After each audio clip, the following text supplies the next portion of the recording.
আজি আমি আলোচনা কৰিম বৰ্তমান ভাৰতৰ ৰাষ্ট্ৰপতি দ্ৰৌপদী মুৰ্মুৰ বিষয়ে।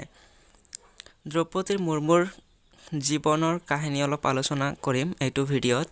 তো ভিডিঅ' ভাল পালে লাইক কৰিব, শ্বেয়াৰ কৰিব, কমেণ্ট কৰিব।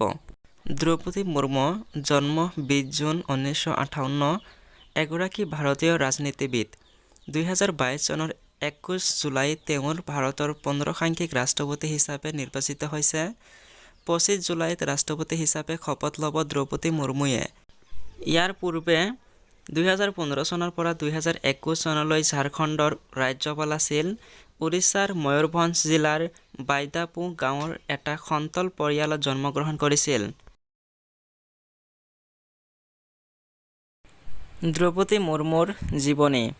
সম্পূৰ্ণ নাম দ্ৰৌপদী মুৰ্মু, পিতৃৰ নাম বিৰচি নাৰায়ণ টুডু, বৃত্তি ৰাজনীতিবিদ, দল ভাৰতীয় জনতা পাৰ্টি, জন্ম তাৰিখ 20 জুন 1958 চন, বয়স 64 বছৰ, জন্মস্থান ময়ূৰভঞ্জ, উৰিষ্যা, ভাৰত।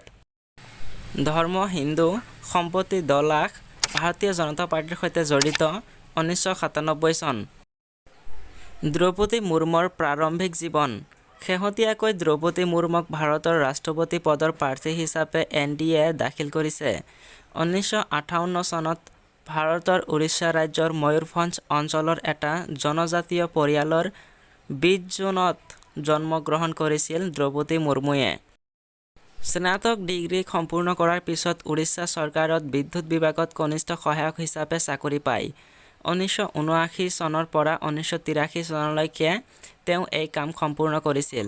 ইয়াৰ পিছত 1994 চনত তেওঁ ৰায়ৰাংপুৰৰ ঐৰবিন্দু অখণ্ড শিক্ষা কেন্দ্ৰত শিক্ষক হিচাপে কাম কৰিবলৈ আৰম্ভ কৰে আৰু 1997 চনলৈকে তেওঁ এই কাম কৰে।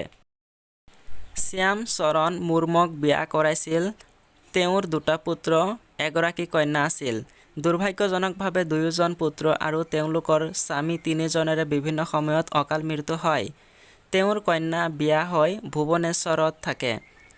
দ্ৰৌপদী মুৰ্মুৱে শিক্ষক হিচাপে আৰম্ভ কৰিছিল পেছাদাৰী জীৱন। ইয়াৰ পাছত তেওঁ ক্ৰমান্বয়ে ৰাজনীতিত প্ৰৱেশ কৰে।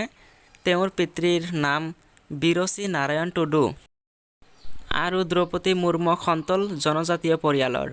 ঝাৰখণ্ড ৰাজ্য গঠনৰ পাছত 5 বছৰৰ কাৰ্যকাল সম্পূৰ্ণ কৰা প্ৰথমগৰাকী মহিলা ৰাজ্যপাল দ্ৰৌপদী মুৰ্মু। দ্ৰৌপদী মুৰ্মুৱে 2000 চনৰ পৰা 2004 চনলৈ উৰিষ্যা চৰকাৰৰ ৰাজ্যিক মন্ত্ৰী হিচাপে স্বতন্ত্ৰ দায়িত্বৰে পৰিবহণ আৰু ৰাজ্যিক বিভাগ চম্ভালিবলৈ সুযোগ পাইছিল। 2002 চনৰ পৰা 2004 চনলৈকে তেওঁ উৰিষ্যা ৰাজ্যৰ ৰাজ্যিক মন্ত্ৰী হিচাপে পশুপালন আৰু মীন বিভাগো চম্ভালিছিল।